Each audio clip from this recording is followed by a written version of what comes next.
प्रिय विद्यार्थियों एवं सम्मानित श्रोतागण, आप सभी को भी मेरी ओर से सुप्रभात, नमस्कार, प्रणाम एवं स्वागतम।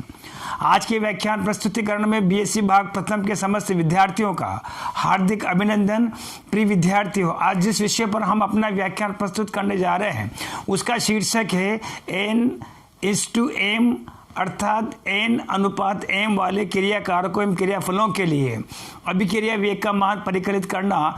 उक्त विषय को बीएससी भाग प्रथम के प्रश्न पत्र तृतीय से भौतिक रसायन विषय से इकाई पंचम से रासायनिक बलगतिकी के रूप में चुना गया है। प्रिय विद्यार्थियों, N:M, N अनुपात M वाले क्रिया कारकों क्रियाफलों के संदर्भ में हमने विभिन्न प्रकार की क्रिया कारकों क्रियाफलों के लिए वेगों का हमने विगत व्याख्यानों में जो हमने इससे संबंधित सूत्रों की उत्पत्ति की थी, पुनः संक्षिप्त में उन्हीं व्याख्यानों को आज मैं दोहरा देना चाहता हूं। आज की व्याख्यानों को अग्रसित करने से पहले इसकी कुछ परिभाषाएं, कुछ अभिग्रहित हमने विगत व्याख्यानों में सुपरिभाषित किया था, उसके विभिन्न मानों का हमने विगत व्याख्यानों में सुपरिकलित किया था। फिर से मैं संक्षिप्त में दोहरा देना चाहता हूं कि माना कि कोई भी उत्क्रमणीय अभिक्रिया N:M जो N2 mole of A N2 mole of B से क्रिया करके M1 mole of C M2 mole of D के बनाते हैं। ऐसी स्थिति में A, B, C और D की जो रासायनिक अभिक्रिया के वेग का मानों को हमने परिकलित किया था, उसमें हमने ये सुपरिभाषित किया था कि यदि किसी भी उत्क्रमणीय रासायनिक अभिक्रिया में यदि मोलों की संख्या यदि उससे गुणज हो तो ऐसी स्थिति में क्रिया कारकों के लिए ऋणात्मक चिन्ह और क्रियाफलों के लिए धनात्मक चिन्ह प्रयोग में लिए जाते हैं। साथ ही प्रत्यक्ष रूप से गुणित मोलों की संख्या को जो उनके भिन्नात्मक रूप में परिकलित किया जाता है। आइए एक महत्वपूर्ण दृष्टांत जो है हम यहाँ पर N:M अनुपात वाला हम यहाँ पर प्रयोग में लेते हैं, जिसमें 1 मोल N2 जो है 3 मोल H2 से क्रिया करके अमोनिया के 2 मोल बनाते हैं। आप देखें N2H2NH3 में प्रत्यक्ष रूप से 1 मोल है नाइट्रोजन का, यहाँ पर हाइड्रोजन का 3 मोल है, यहाँ पर जो अमोनिया के 2 मोल है। ऐसी स्थिति में यहाँ पर जो ऋणात्मक चिन्ह और प्रत्यक्ष रूप से जो हाइड्रोजन के जो 3 मोल है उसको भिन्नात्मक रूप में, इसी तरह से अमोनिया जो है क्रियाफल उत्पाद के रूप में हमने यहाँ पर जो है प्राप्त किया है। ऐसी स्थिति में जो मोलों की संख्या है उसको प्लस हाफ के रूप में धनात्मक के रूप में प्रयोग में लिया है, क्योंकि क्रिया कारकों की सांद्रताएं घटती है, ऋणात्मक चिन्ह क्रियाफलों की सांद्रता है वृद्धि होती है, धनात्मक चिन्ह प्रयोग में काम में लिया जाता है। फिर से क्रिया कारकों के लिए ऋणात्मक चिन्ह और क्रियाफलों के लिए धनात्मक चिन्ह प्रयोग में लिया जाता है। और ऐसी स्थिति में जब उनकी स्टोइकियोमेट्री लिखा जाता है, ऐसी स्थिति में समस्त क्रिया कारकों क्रियाफलों के रासायनिक अभिक्रियाओं के मान जो है बराबर होते हैं। इसके पूर्व वाले अभिक्रिया के लिए पहला, दूसरा, तीसरा और चौथा प्राप्त होगा। आइए हम एक महत्वपूर्ण एक रासायनिक अभिक्रिया के चुनाव लेते हैं, न्यूमेरिकल सोल्व करते हैं N:M के लिए, जिसमें माना कि A+2B आपस में क्रिया करके 3 मोल C के बनाते हैं। और इसी स्थिति में अभिक्रिया A+2B थ्राइसियम A की विलुप्त होने के दर 10⁻² mole litre inverse second inverse पाई गई। तो निम्न का मान ज्ञात करिए, B के विलुप्त होने की दर, C के बनने की दर। प्रिय विद्यार्थियों, आप सभी से मेरा विनम्र अनुरोध है, एक अपील है, भौतिक रसायन में सैद्धांतिक भाग के साथ साथ जो है आप न्यूमेरिकल वाला जो भाग है, गणनात्मक वाला जो भाग है, उस पर भी आप अपना ध्यान केंद्रित करेंगे। तो उसी संदर्भ में हमने कुछ महत्वपूर्ण जो विगत कक्षाओं में, प्रतियोगी परीक्षाओं में जो पूछे गए जो न्यूमेरिकल गणितीय मान है, गणितीय सवाल है, उनको हमने चुना है। आइए इसको हम हल करने का प्रयास करते हैं। गिवन जो चीज़ हमें दी गई है, आप देखेंगे A के विलुप्त होने की दर 10⁻² है। इसको जो है अभिक्रिया वेग A का जो सूत्र होगा हमारा dC/dt होगा। साथ ही जो है आप देखेंगे A+2B जो है पूछा है हमसे B के विलुप्त होने की दर। तो ऐसी स्थिति में B के विलुप्त होने की दर जो यहाँ पर पूछी है, इसको -dCB/dt यह हमें मान ज्ञात करना है।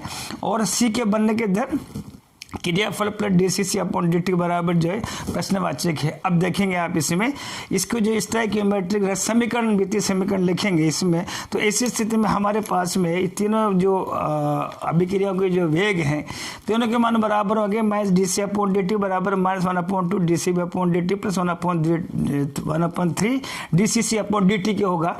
अब हमसे पूछा गया है कि B की विलुप्त होने की दर। ऐसी स्थिति में जाहिर सी बात है हम 1 और 2 जो है इन अभिक्रिया वेगों को हम चुनाव करते हैं, क्योंकि एक का मान दे रखा है, दूसरा का मान नहीं दे रखा।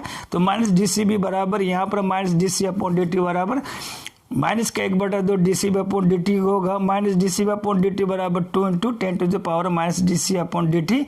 माइनस dc/dt जो है इसका मान आप जो है 10⁻⁻2 लिख देंगे, क्योंकि ऋणात्मक चिन्ह है क्रियाकारक। ऐसी स्थिति में जो है माइनस dc/dt। प्राय विद्यार्थी गलती करते हैं और वो क्या करते हैं, माइनस को जो है यहाँ पर लिखते हैं।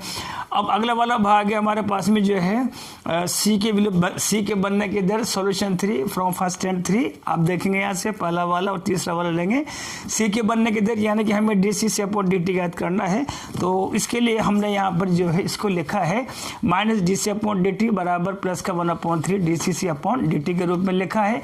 आप फिर से देखेंगे इसको, dc/dt बराबर जो है 3 × 10⁻⁻ dc/dt इंटू 3 × -dc/dt का मान आप यहाँ से लिखेंगे। और ऐसी स्थिति में प्लस dc/dt बराबर 3 × 10⁻⁻2 दोनों हमारे पास में जो है बी के विलुप्त होने की दर और सी के बनने की दर जो है एक महत्वपूर्ण न्यूमेरिकल जो विगत कक्षाओं में कई बार पूछा गया था, उससे संबंधित हमने इस न्यूमेरिकल को गणना को हमने हल किया है। आप एक महत्वपूर्ण बात जो आप सभी विद्यार्थियों को ध्यान में देने वाली बात यह है, संख्यात्मक मान कैसी भी हो आप उसको जो है धनात्मक रूप में लिखेंगे। यदि क्रियाकारक के विलुप्त होने की दर है, क्रियाकारक के संदर्भ में पूछा है तो ऋणात्मक मान आएगा, और क्रियाफल के संदर्भ में पूछा है तो धनात्मक मान आएगा। एक अन्य महत्वपूर्ण जो न्यूमेरिकल जो है हम यहाँ पर समझने का प्रयास करते हैं वो ये है, एक दूसरा न्यूमेरिकल किसी भी क्रियाकारक की एक ही सांद्रता का मान 25 मिनट में 0.044 से घट करके 0.3032 मोल रह जाता है, तो एक ये अभिक्रिया वेग की गणना करिए। फिर से मैं एक अन्य सवाल जो अभिक्रिया वेग से जुड़ा हुआ है उस संबंध सवाल पूछता हूँ मैं। किसी भी क्रियाकारक एक ही सांद्रता 25 मिनट में 0.044 मोल से घट करके 0.032 मोल रह जाता है, तो एक ही अभिक्रिया वेग की गणना करेंगे। जाहिर सी बात है जब भी आप न्यूमेरिकल सोल्व करेंगे तो न्यूमेरिकल सोल्व करने पर ऐसी स्थिति में दी गई संख्या को आप क्या करेंगे, एक ऊर्ध्वाधर लाइन खींचेंगे। ऊर्ध्वाधर लाइन खींचने के पश्चात आप उसको तरीके से जो है दी गई संख्याओं के मानों को जो शाम पट्टे पर अथवा अपने कॉपी में जो लिखेंगे, अपने रिकॉर्ड में लिखेंगे। C1 बराबर 0.044 m है, C2 बराबर 0.032 मोल है, तो dt बराबर जो है टाइमिंग में परिवर्तन दे रखा है 25 मिनट। और आप देखेंगे हमें माइनस dc/dt का मान ज्ञात करना है, तो माइनस dc/dt बराबर जो है रासायनिक अभिक्रिया वेग की जो मूलभूत सूत्र है उसमें माइनस C2 माइनस C1/dt लिखेंगे। C2 का मान यहाँ से पुटअप करेंगे और C1 का मान यहाँ पर पुटअप करेंगे। dt का मान 25 हल करने पर जो है 4.10⁻⁴ mole litre inverse minute inverse हो जाएगा। इस प्रकार से दो महत्वपूर्ण जो न्यूमेरिकल थे अभिक्रिया वेग से संबंधित हमने विगत कक्षाओं में विविध परीक्षाओं में जो है इसको पूछा गया, बार बार हमने यहाँ पर हल करने का प्रयास किया है। आने वाले समय में एक नए विषय के साथ हम फिर से जो है एक नया विषय जो है रासायनिक अभिक्रिया वेग से रासायनिक अभिक्रिया बलगति से जुड़ा हुआ हम उस पर अपना व्याख्यान प्रस्तुत करेंगे। फिलहाल इतने, तब तक के लिए फिर से पुनः आप सभी को धन्यवाद, कोटि कोटि आभार।